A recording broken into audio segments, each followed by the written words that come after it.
un solo Señor, una sola fe y un solo bautismo. Hay un solo Dios y Padre de todos que gobierna a todos, trabaja por medio de todos y vive en todos nosotros. Cristo en su generosidad nos dio un don a cada uno. Por eso dice, cuando subió a los cielos se llevó a los prisioneros y entregó dones a la gente. 9. ¿Qué significa eso de que subió? Pues significa que primero descendió a la tierra. Y es el Lano.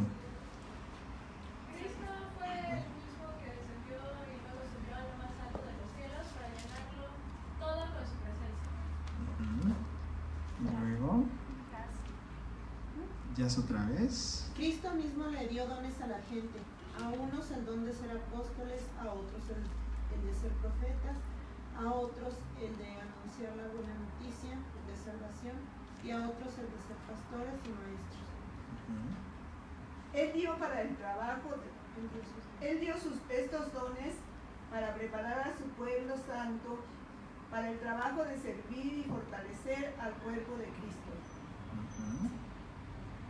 Este proceso continuará hasta que todos alcancemos tal unidad de nuestra fe y conocimiento del Hijo de Dios que seamos maduros en el Señor, es decir, hasta que lleguemos a la plena y completa medida de Cristo. Para que ya no seamos niños fluctuantes, llevados por doquiera de todo viento de doctrina o estratagema de hombres que para engañar emplean con astucia las artimañas del error.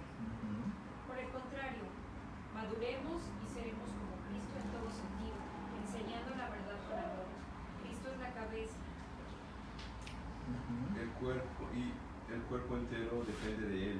Por medio de Él, todas las partes del cuerpo están ligadas y se mantienen unidas. Cada parte cumple su función y así todo el cuerpo crece y se fortalece por el amor. Amén. Llegamos a la segunda parte de esta carta. Primero, cuando nos habla de nuestra identidad, de la obra que ha hecho Cristo y las repercusiones que tiene para nosotros. Después, ustedes ven, la primera parte no encontraron ningún mandamiento. Todas cosas eran lo que Cristo había hecho, y la razón de ser de la iglesia y de tu salvación. Pero en esta parte llegamos a algunos imperativos que nos da. Llegamos a ver que después de entender que la salvación no es por obras, de entender que por gracia hemos sido salvados por medio de la fe, y esto no era de nosotros, sino es obra de Cristo el Señor, y era no por obras, es un regalo, ¿no? Para que nadie se gloríe, nadie se jacte, ¿no?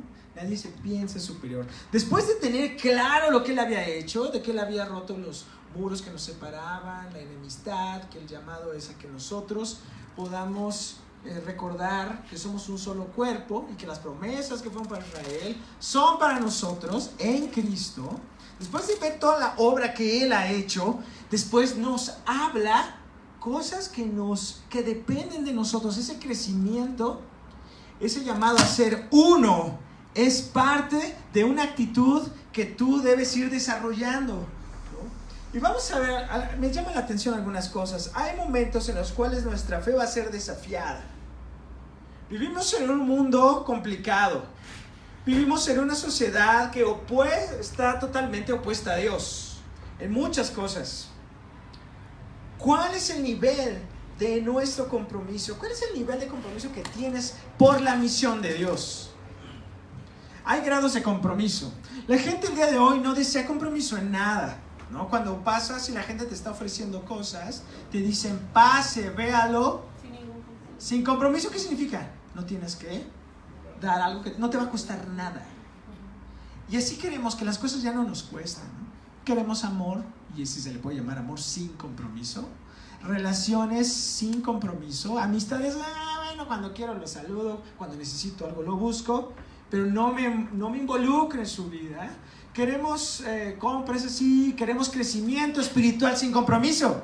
¿Ustedes creen que puede existir eso?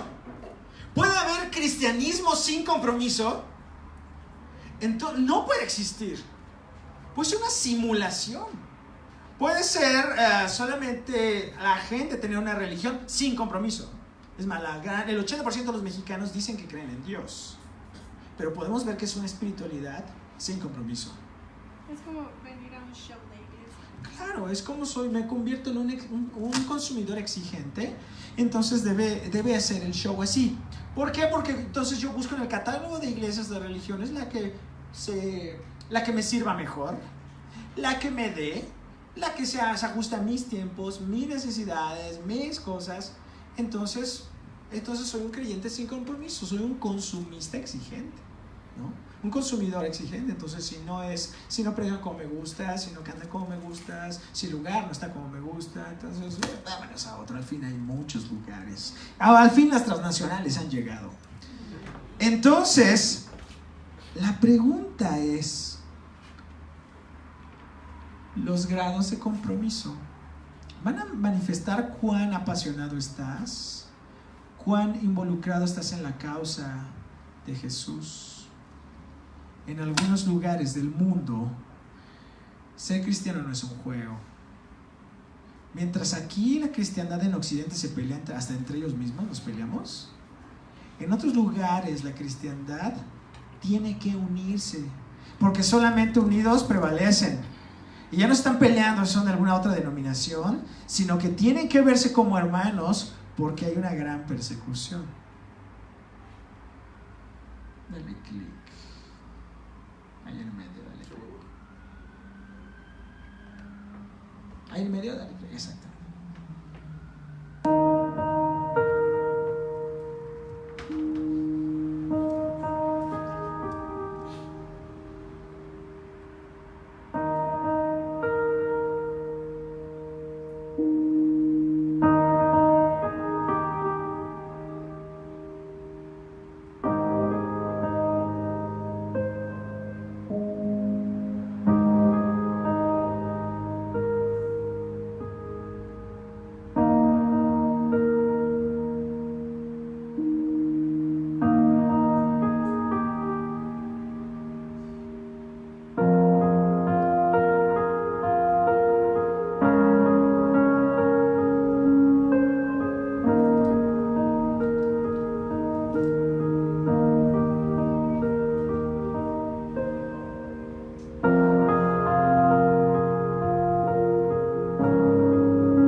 Hasta que nos demos cuenta que somos uno, estas cosas van a dejar de ser indiferentes para nosotros.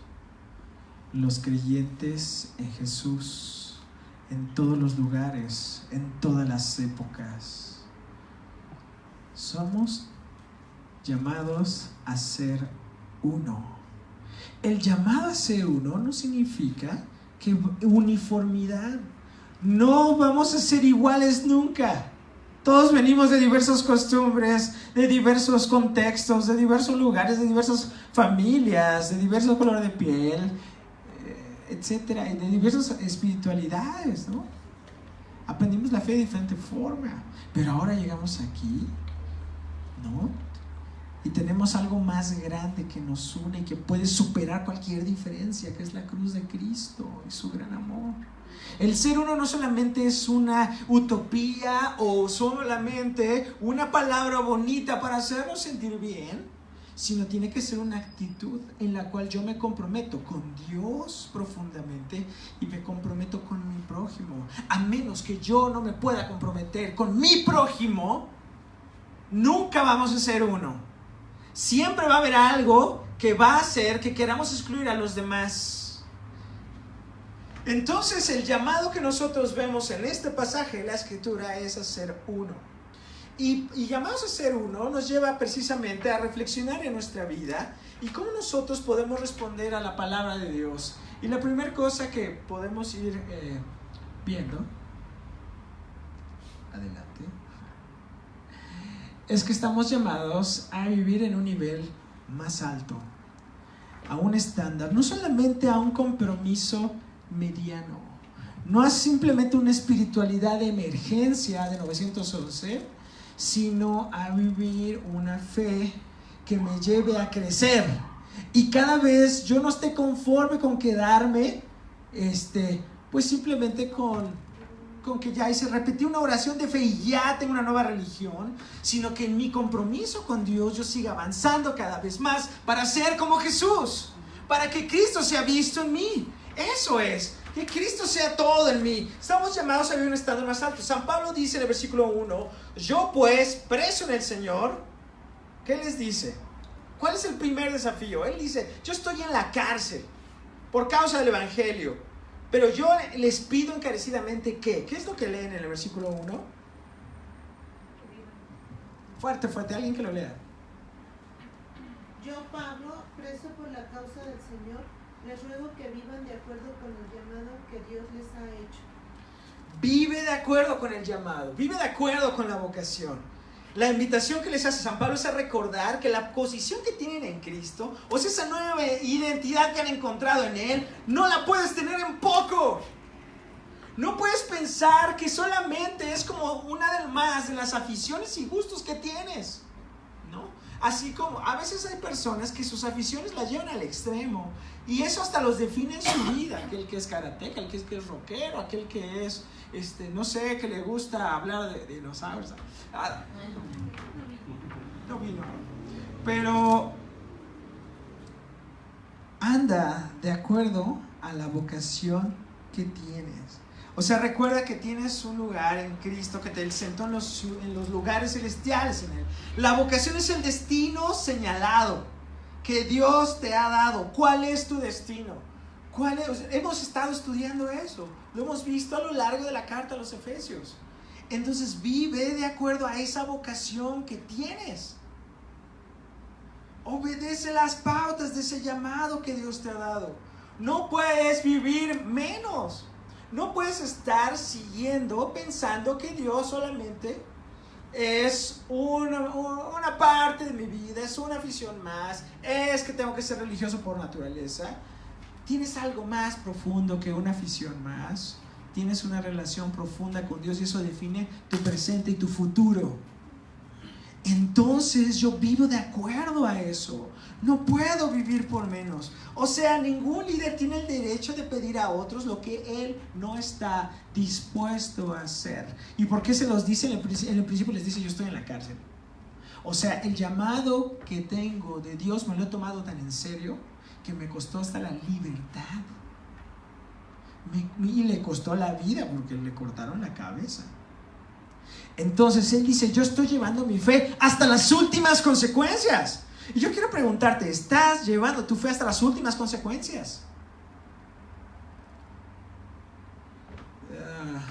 Si apenas no se tardan en responderme, ya no quiero creer en Él.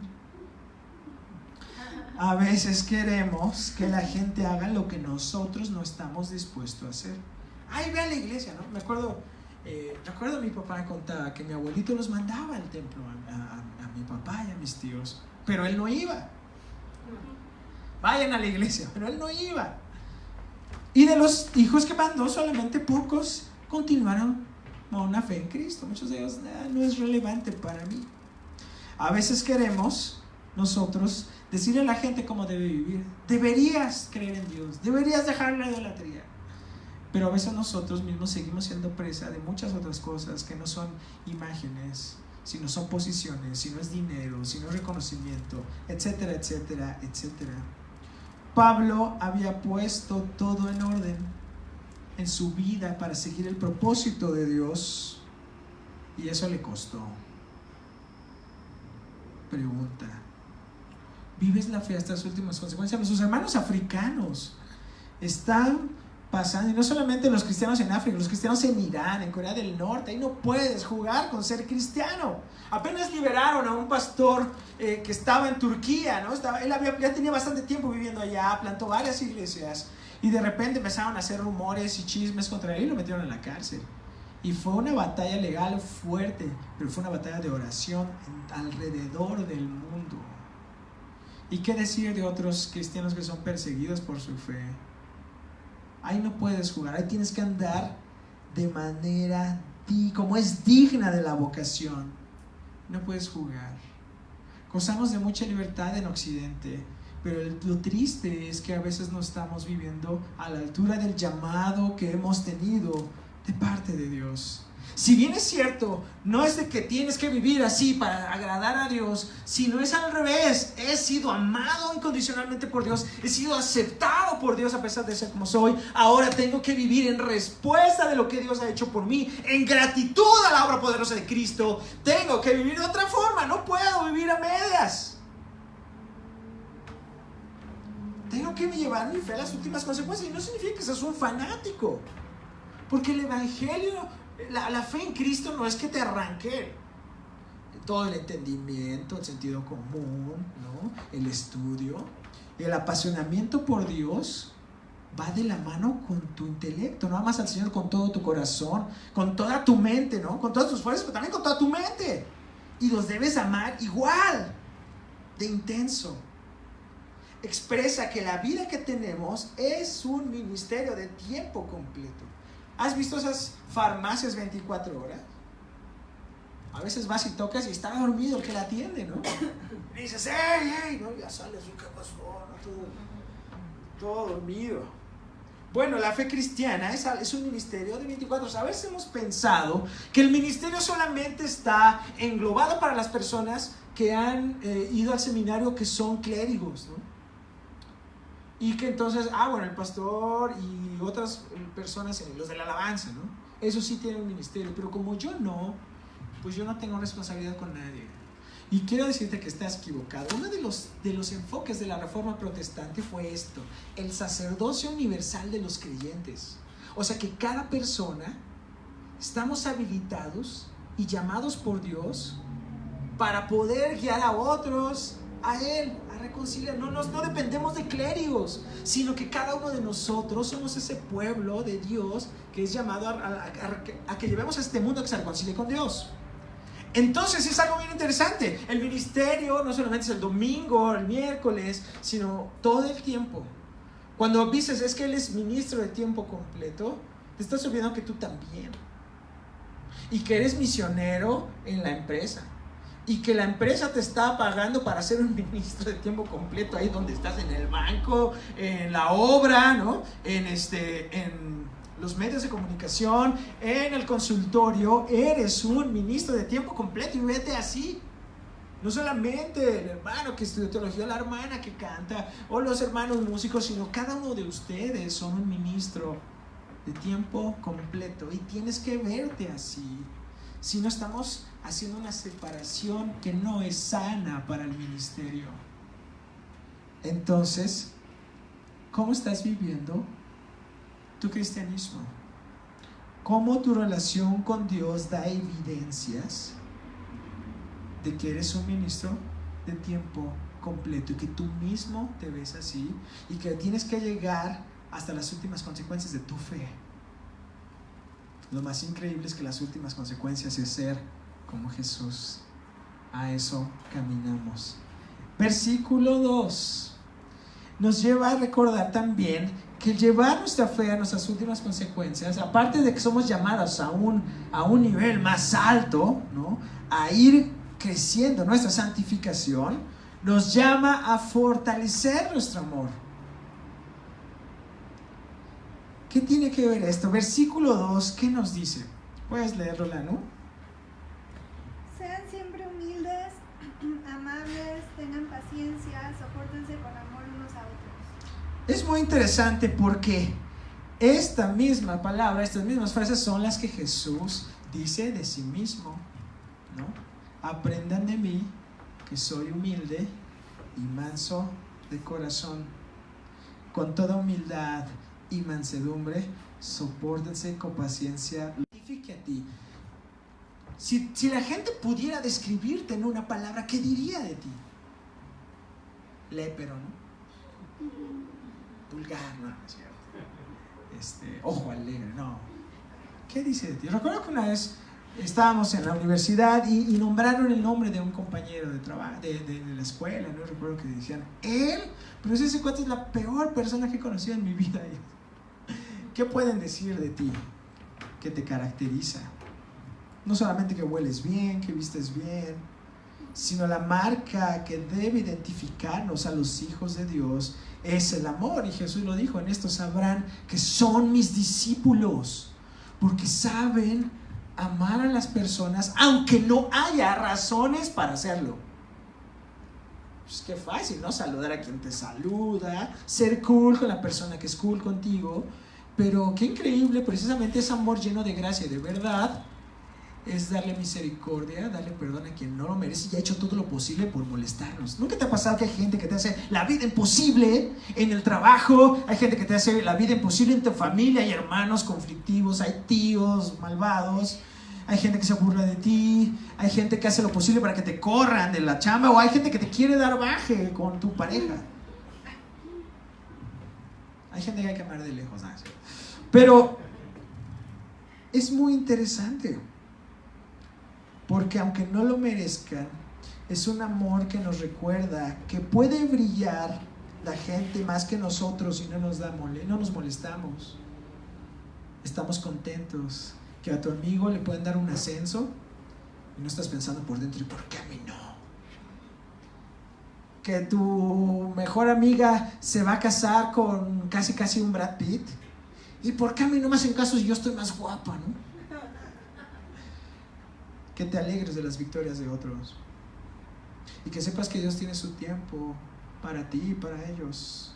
Fíjense, antes del cristianismo, dice William Barclay, la humildad no se consideraba ni siquiera una virtud. El mundo antiguo consideraba la humildad despreciable. La humildad cristiana se produce cuando nos colocamos al lado de Cristo y consideramos lo que Dios espera de nosotros. Cuando lo ves a Él, puedes ver que sí, te falta mucho, pero que Él te puede ayudar a crecer y a ser como Él. Fortalece tu amor cuando no haya razones para aquel que no se lo ha merecido. Dicen que una de las maneras que Dios utiliza para medir la madurez espiritual es por medio de la calidad de nuestras relaciones. Obviamente que todo esto va dicho en torno a la relación. Tú puedes decir, no, yo ya soy bien humilde, mira cómo me pego, Señor. Mira, hasta ando con ropa bien corriente porque yo sí soy bien humilde.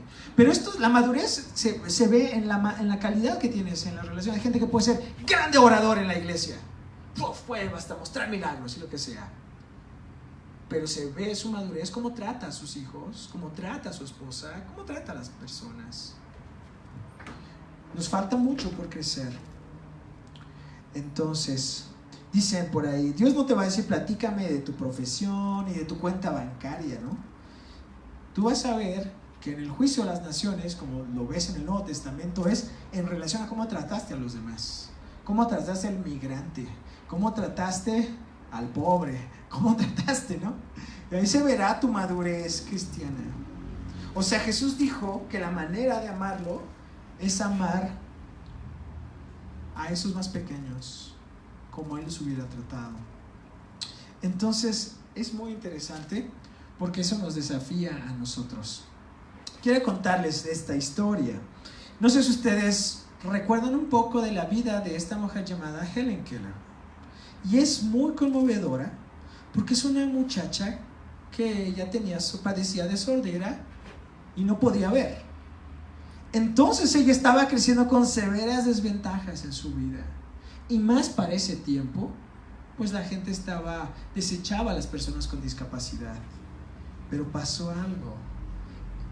De repente llegó a su vida una mujer llamada Anna Sullivan, y dicen que cuando la conoció a Anna Sullivan, a Helen Keller, dice que Helen estaba en una jaula y todo lo que hacía era gruñirle hacia esa nueva maestra. ¿Tú puedes pensar un ser humano que es puesto como un animal?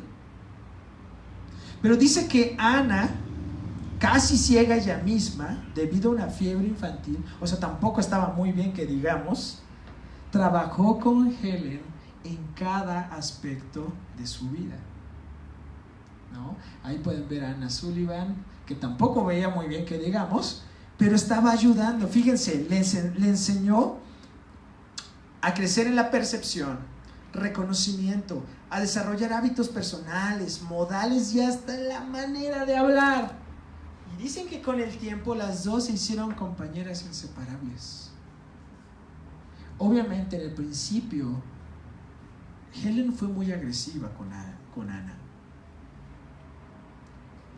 Camina con paciencia para el otro, ¿no? Camina con paciencia. ¿Cómo muestras la paciencia con las demás personas?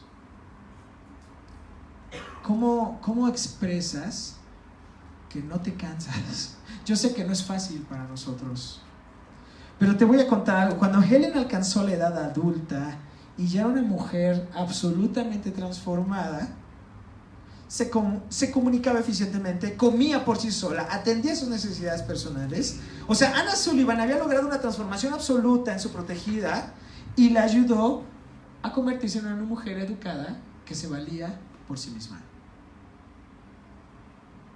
Pero quiero decirte algo que sucedió más adelante. Anna Sullivan sufrió su propia crisis. Cuando sufrió una recaída en su enfermedad infantil, que les dije hace un momento, quedó completamente ciega. Esa mujer que le llamaban la obradora de milagros necesitaba a alguien que la ayudara. ¿Y quién creen que la ayudó? Helen.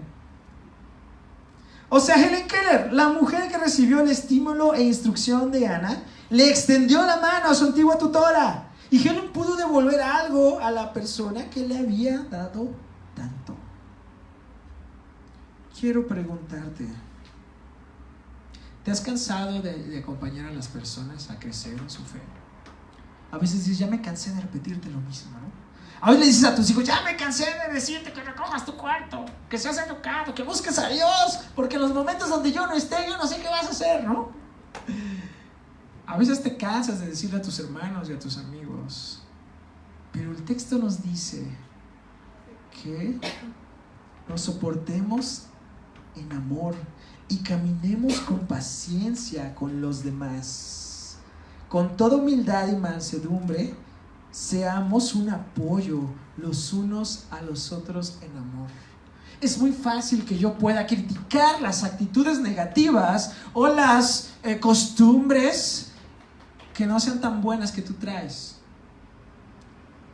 Pero el texto nos demanda a no dejar a las personas tal y como están, sino nos llama a caminar con paciencia con ellos. Quiero que pienses en esto. De los que están aquí, sin señalar ni echarles ojos, piensa, ¿cómo yo podría ayudarle? ¿Cómo yo podría ayudarle a crecer? Y puedes decir, oye, yo soy nuevo aquí, ellos tienen más tiempo que yo. Pero quiero decirte algo.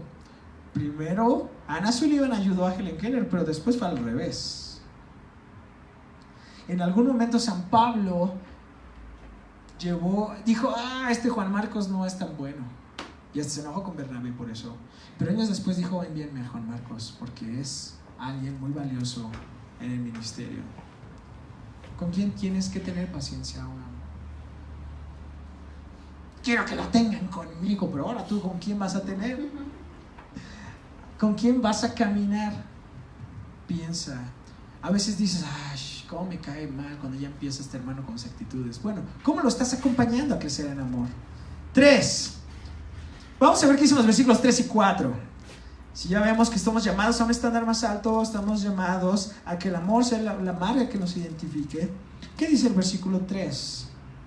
¿Qué otra cosa nos une también? A ver, Bruno, versículos 3 y 4, ¿qué nos dicen? Y que hagan todo lo posible para mantener la unidad y la paz que les da el Espíritu. Así como ustedes forman un solo cuerpo y hay un solo Espíritu, Dios también los llamó a una sola esperanza. Así es. tenemos una misión en común. Tal vez con las personas de aquí tienes cosas totalmente distintas. A algunos les gustan los deportes, hay otros que no les gustan los deportes, hay unos que les gusta la alimentación vegana, hay otros que no les gusta y quieren tacos. Bueno, no por eso vamos a pelearnos, ¿verdad?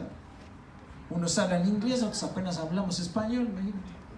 Pero lo que queremos decirte aquí es que tenemos una misión en común.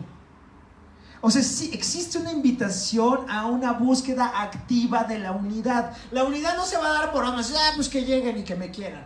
Mientras yo estoy igual sentado. Sino dice, búscala. O sea, estate atento. La Reina Valera dice, solícitos en guardar la unidad. El pensar que no le hago mal a nadie y así contribuyo al bienestar es totalmente erróneo. Vive y deja vivir. No, espérate. Va más allá de eso. Pero si yo no le hago mal a nadie, pero tampoco le haces ningún bien. Estás llamado a hacer un bien. Solícito nos hace referencia a estar ansioso, a apresurarte, a tener celo porque esto sea una realidad. O sea, realmente tú buscas ansiosamente ser uno. O somos bien sectarios, los que somos jóvenes acá. Bueno, yo ni soy joven. Pero, las hermanas que se vayan a las virtuosas, ¿no? Y no sé, ¿no? Los hombres pues caen volando por ahí, ¿no? Los que son músicos así vengan el sábado y los demás a ver cómo buscan a Dios y en qué se entretienen. No, espérate, debo estar desesperado por la unidad, desesperado porque crezcamos juntos, desesperados porque así reflejemos la gloria de Dios. Jesús decía en su oración que sean uno como tú y yo somos uno y así el mundo va a creer. Entonces cuando dice que estén solícitos, estés desesperado porque eso es una verdad. ¿Qué cosas te desesperan que ya lleguen? La quincena, ¿no? ¿Estás? ¿Y ya pagaron? ¿Y ya depositaron? Espero que ahora esta crisis del agua no nos haga desesperarnos por bañarnos. No, es que, aunque hay agua, no quieren. Dice que sea nuestra responsabilidad buscarlo. Ser diligentes. Buscarlo a que a toda costa esto se mantenga. No es algo opcional. Se antepone a nuestros intereses o gustos. Es la búsqueda por conocer el corazón de Dios. Ay, Dios. Guardar la unidad del Espíritu entonces es sujetarme a lo que Dios es y renunciar a lo que cause división entre los demás. Otra cosa que habla es el vínculo de la paz. ¿Por qué decimos que la paz es nuestra primera meta? ¿Por qué? Habíamos visto que las armonías que existían entre Dios y el ser humano, las armonías internas, la armonía entre el prójimo y la naturaleza se fueron rotas por el pecado. El vínculo de la paz nos lleva a restaurar, ¿no? A llegar al propósito primero que Dios estableció, ese shalom de Dios. Entonces, enumera ahí, guardando la unidad en el vínculo de la paz. ¿Cómo lo vamos a hacer? Fuimos llamados a una misma esperanza y hay símbolos que nos lo recuerdan. Siguiente. Primero nos dice, al decir que tenemos una misión común, que somos un solo cuerpo. O sea, la iglesia no es una organización desgastada, ¿no? Porque hay organizaciones que se desgastan con el tiempo, que ya no son relevantes a las sociedades y los momentos. Pero la iglesia es un organismo vivo que crece, que se adapta sin perder su identidad. Eso es muy importante. Que sigue avanzando, que está en movimiento. Tenemos miembros diferentes que cumplen funciones diferentes, pero que tienen una sola cabeza, que es Jesús. Eso es bien importante. Entonces nos da esa ilustración, nos dice 7 razones por las cuales tenemos una misión común. Somos un cuerpo. La siguiente,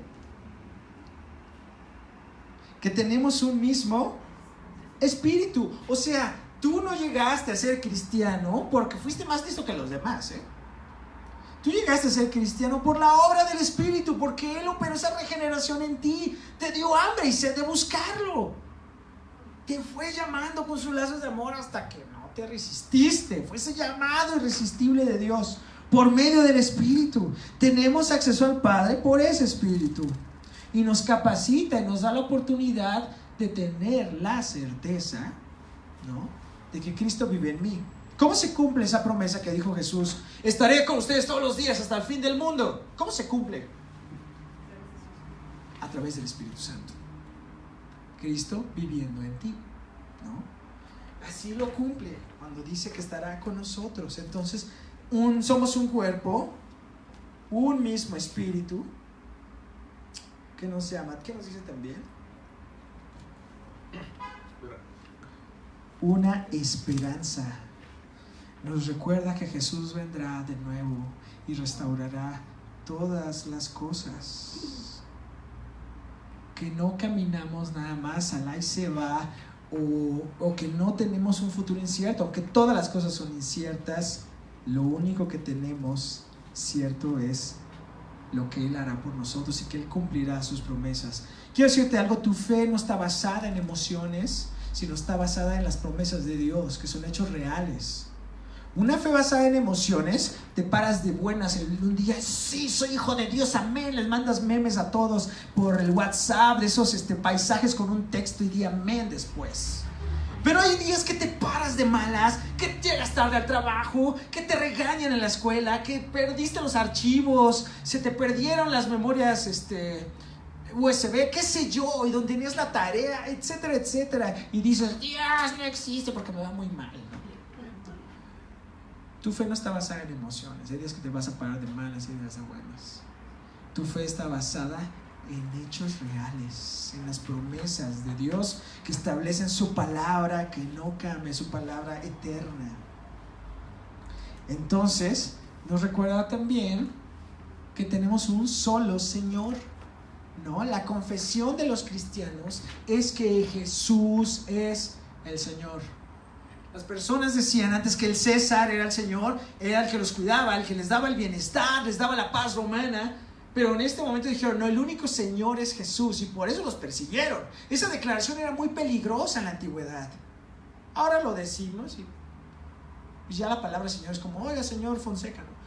Pero la verdad es que antes de decir Señor era como decir mi amo. Es como Dios, Kyrios era la palabra, que solamente se la decían a alguien que lo habían puesto tan sublime y poderoso, que se había elevado como el Señor, como Dios, como mi amo, al que el único que le debo de rendir mi adoración. Tenemos un solo Señor. La siguiente, la quinta, una sola fe, ¿no? ¡Salud! No había dos maneras de llegar a Dios, como algunos pensaban. La palabra fe, ¿no?, se nos habla a creer en un solo evangelio, ¿no? En la fe en lo que Jesús hizo por mí, ¿no? Después habla eso tiene consecuencia de un solo bautismo. Era una señal externa de algo que pasó en mi corazón, ¿no? El bautismo venía también de su antecedente en los ritos de purificación de los hebreos. Manifestaba ese ritual algo que tiene que pasar en mi corazón. Entonces el bautismo es esa señal del pacto con Dios, que me recuerda que Cristo lavó mi vida del pecado. Y es una ordenanza para los nuevos creyentes de la iglesia, que tenían que expresar públicamente lo que Dios había hecho en ellos. Recordaba nuestra regeneración y el perdón de los pecados. Era su única vocación ser fieles a Jesús el Mesías. Y el séptimo, un Dios y Padre. ¿Cómo va envuelto la Trinidad, no? Y cómo va envuelto en esto que nos hace recordar que somos un solo cuerpo, que no reconoce otro señorío más que el de Dios. Y bien interesante, el César decía que él era el padre de la patria, ¿no?, de todo el imperio. Pero aquí reconocía que el único que era nuestro Padre era Dios, y que nos daba algo más grande que solamente pan y circo. Tienes algo más en común con los demás. Oye, pero ese cristiano no canta como nosotros, no les gusta la batería, toca puro piano. O ese cristiano, la manera de expresar su espiritualidad es en silencio. Y está bien. O cuando vamos al sur, ¿no? Que es hermanos que vamos a orar juntos y, no, hombre, gritan bien duro, ¿no? Y dices, ay, bueno, son nuestros hermanos y tenemos en común. Y vas a conocer muchísimas maneras de expresar la fe. Las denominaciones precisamente surgen por avivamientos en diversas zonas geográficas del mundo. Pero tenían los mismos principios en los cuales tú crees y yo creo, ¿no? Decía San Agustín, ¿no? Que en lo esencial tengamos unidad. En lo no esencial, pues debe haber una tolerancia, ¿no? Pero ante todo debe haber amor, debe haber caridad. Entonces, cuando conozcas a otro cristiano, en lo esencial ten amor con él. Ah, pero tú no eres reformado. Ah, pero tú no eres pentecostal. Ah, pero tú no eres bautista. Ah, pero tú no eres rockero del Heavens. No, espérate. En lo esencial, unidad. En lo no esencial, pues hay que tolerarnos, hay que respetarnos. Ya sabemos que es lo esencial. Pero ante todo debe haber amor. Si no somos conocidos por amor, deberíamos cuestionarnos nuestro cristianismo. Siguiente. Reconocer nuestra única fuente de poder. ¿Qué dice el versículo 7? Vamos a pedirle a Betsy que lo lea.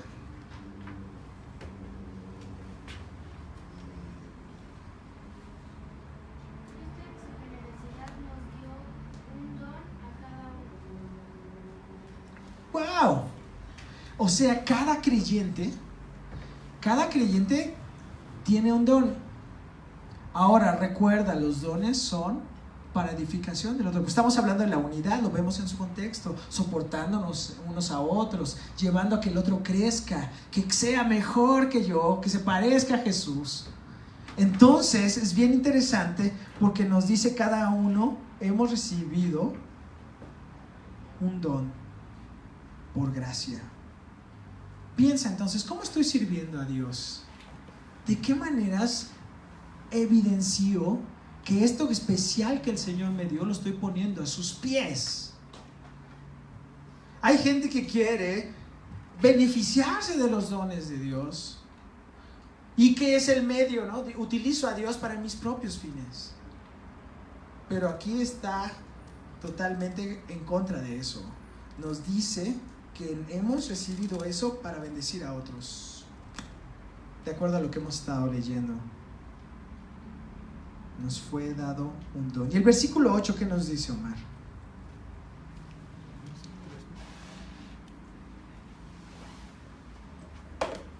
Dice, por eso dice, cuando subió a los cielos, se llevó a los prisioneros y entregó dones a la gente.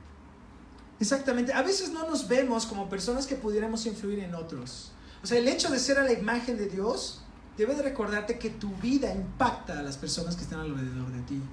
Tal vez dices, bueno, yo no hablo, yo no predico como, no sé. No, yo no predico como, no sé, como Billy Graham. Yo no canto como Marcos Witt, no canto como Alanú. Pero sabes, tal vez tú no eres el típico líder. Y qué bueno que no entras en esos estereotipos. Porque a veces la gente piensa que servir a Dios es eso, solo en la tarima y solo cantando. No, y a veces piensas que en eso se reduce el ministerio. La pregunta es, ¿cómo vas a usar tus dones? No los vas a descubrir en la banca. Los vas a descubrir sirviendo. Involúcrate. Busca oportunidades en las cuales tú puedes ser luz. En el reino de Dios no hay ministerio pequeño. Entonces busca maneras en las cuales tú puedes ir sirviendo y vas a descubrir que Dios te puede utilizar más allá de lo que tú te has imaginado. De lo que te has imaginado. Había un hombre que decía que pues la gente se aburría de sus predicaciones y estaba chico, pero él tenía un fuego en su corazón. Entonces decía que lo único que él podía hacer era salirse y hacer muchos amigos. Entonces dice que él se salía a la calle y hacía que muchos chavos lo siguieran y los llevaba a la iglesia. De tal forma que él hizo un movimiento muy fuerte de lo que le llamaban escuela dominical. La escuela dominical no solamente era que le dieran una lección de la Biblia, sino que también les enseñaban a leer, porque la gente no sabía leer, les daban su desayuno. Hizo una escuela tan grande en Chicago que hasta el mismo presidente Lincoln fue a hablar ahí. Y este hombre, después de ser un muchacho que pensaba que predicaba horrible y que nadie le hacía caso, se convirtió en la persona que fue más oída en el mundo antes de la invención del micrófono. O sea, iban miles de personas a escucharlo. Este hombre se llamaba Dwight Moody. Y fue un hombre que Dios lo usó para un gran avivamiento en los Estados Unidos. Pero él decía, yo solamente puse mi talento a los pies de Dios y Él lo hizo todo lo demás.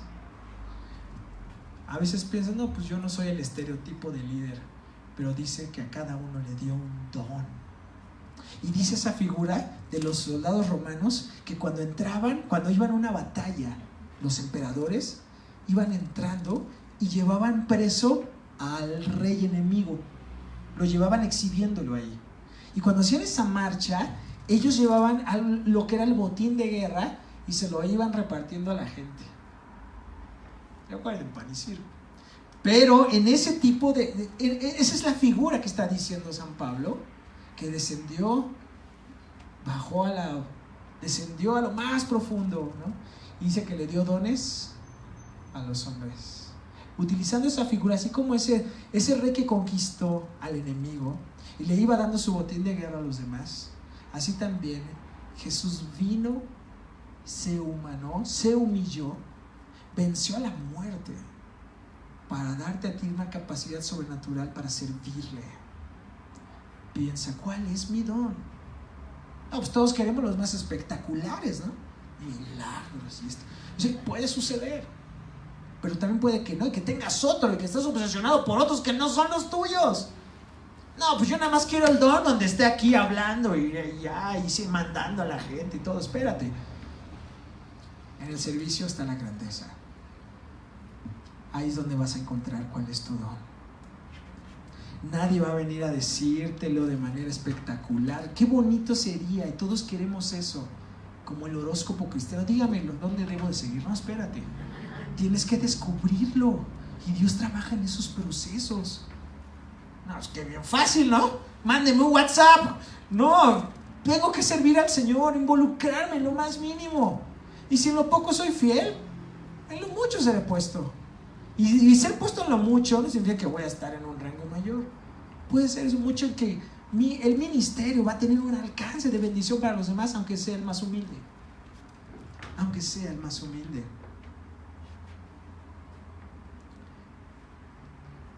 Creo que ya me eché la historia de Moody sin decirles a ella. Ahí está con los muchachitos que él siguió teniendo. Y después se llenaban los auditorios para escuchar a un hombre que no tenía micrófono, no sé cómo le hacía. Bueno, hay gente que hablaba, tiene una manera de impostar la voz y todo. Pero decía, nadie me oía, nadie me hacía caso. Y después Dios lo usó. ¿Qué tienes tú? Él le ha dado don a todos, te ha dado un don a ti. Ponlo en práctica, sirviendo, ¿no? Para finalizar, quiero decirte que nosotros podemos luchar por la unidad reconociendo a ese gran Salvador que tenemos. Por lo cual dice, subiendo a lo alto, llevó cautiva la cautividad y dio dones a los hombres. Y eso que subió, ¿qué es? Sino que también había descendido primero a las partes más bajas de la tierra. El que descendió es el mismo que también subió por encima de todos los cielos para llenarlo todo. Al final quiero decirte que la unidad solamente puede ser posible por la obra de Jesús. No hay algo que se pueda igualar a lo que Jesús ha hecho. Él se erigió como vencedor de la muerte y llevándonos a nosotros como trofeo de muerte a vida y cambiando nuestra condición, viviendo la humillación que debimos haber vivido, viviendo la vida que nunca pudimos vivir. Ese capitán glorioso se identifica con nosotros en nuestras luchas, en nuestros dolores, porque descendió a la tierra, porque fue humillado, fue asesinado, para erigirse como el Redentor y como nuestro conquistador. Entonces, puede ser posible la unidad, no por las cosas que tú quieres hacer. Es más, ni dan ganas, ¿no? Ay, qué flojera hablarle al que es irritante.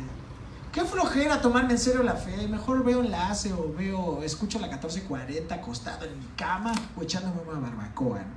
O sea, nadie queremos llevar nuestra fe a las últimas consecuencias. No queremos acompañar a alguien en amor y soportándolo porque nos da flojera, nos cansamos, ¿no? Vivimos en un mundo bien individualista, ¿no? Que cada quien se rasgue con sus propias uñas. Eso de tener que Él es mi fuente de poder y que me ha dado un don, ay, pues quién sabe. Que me lo digan mejor. Tengo el don de escuchar, ¿no? Entonces por eso me siento ya. Podemos buscar miles de excusas y humanamente vamos a buscarlas y vamos a querer adaptar el cristianismo a como nos convenga, suavizarlo. Pero quiero decirte que esa obra de ese gran Salvador es lo único que te va a dar la oportunidad de cambiar la historia, de hacer a quien parecía inútil hacerlo valioso. Aquel que parecía que no tenía de remedio, la poderosa obra de Jesucristo puede darnos la dignidad, el valor, las fuerzas, las ganas, aunque humanamente no las tengas. Dice la Escritura, porque Él puede hacer en nosotros lo que es agradable del Padre, al cual sea la gloria. Entonces, si en tus propias fuerzas no has podido, déjate caer en las manos de ese gran Salvador que te va a transformar, que nos va a hacer unos, que nos va a ayudar a vernos con los demás cristianos como uno, y vamos a transformar esa ciudad y vamos a dar testimonio al mundo de que sabemos, a pesar de ser diferentes, sabemos reconocer que hay un gran Salvador, que puedo poner mi vida en sus manos y en sus manos puede ser glorioso. Así que yo te invito a que te pongas de pie hoy.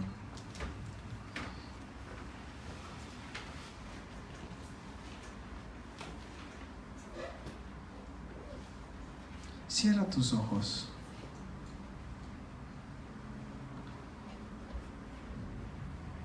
Y habla con Dios. Es un recuento de tu vida. ¿Has vivido una vida digna de tu vocación? ¿O se has llevado la fe a las últimas consecuencias? ¿Has vivido una fe de fantasía? ¿O has entendido que estás llamado para algo más grande que solamente pensar en tus propias comodidades y anhelos? ¿Has sabido caminar con aquel que va más lento, con paciencia? ¿Has podido entender que que Dios te pone junto a los demás, junto a tu prójimo, para que puedan amarse y ayudarse a ser más como Jesús? Piensa de qué maneras tú puedes ser un instrumento para que otros te conozcan. ¿Cómo puede tu vida ser un impulso para los demás? Ser un hombre en el cual se recarguen, ser como un bastón en el cual los que van y ya no pueden encontrar en ti al mismo Cristo ayudándoles. Puedes reconocer que tienes un don, que tienes una capacidad sobrenatural para servir al Señor y edificar a su pueblo.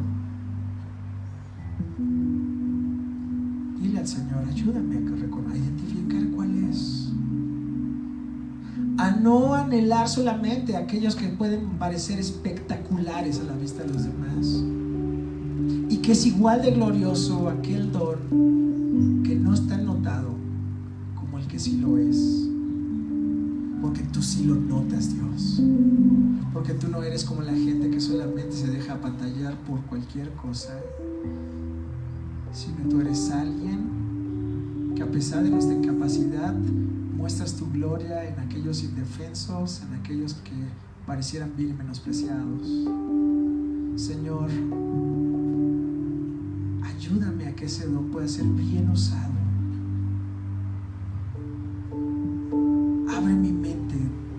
ojos para tener oportunidades de ponerlo en la práctica, para gloria de tu nombre, ni siquiera para que yo sea reconocido y haga tarjetas poniéndole cuál es mi don para que los demás para eso me respeten, sino que tu nombre sea glorificado. Señor, úsanos a que toda división, toda cosa que pudiera alejarme de mi hermano sea rota, porque tenemos una sola fe, un solo bautismo, una sola esperanza, un solo amor, un solo Señor, un solo Espíritu, un solo Cristo y un solo Padre, y que esas razones me basten. Padre, comienza en mí hoy. Que no solamente yo piense que ya son palabras que escuché y ya, que no descanse en mis propias fuerzas, sino hoy vamos a la cruz de Cristo a reconocer nuestra necesidad de ti, Padre. Que solos no podemos, que solos ni lo vamos a identificar y nos va a dar ganas de hacerlo, sino solamente por el impulso de tu Santo Espíritu. Yo reconocemos nuestra debilidad, reconocemos que te necesitamos cada vez más, Señor. Que necesito aprender más de ti, que todavía estoy en pañales, que nos falta tanto. Me hambre y sed de ti, quiero conocerte más. Y al conocerte más quiero parecerme más a ti y ayudar a que otros caminen en ese mismo proceso para gloria del Padre. Gracias por tu amor sin condición. En el nombre de Jesús. Amén. Y así de pie seguimos, porque recordamos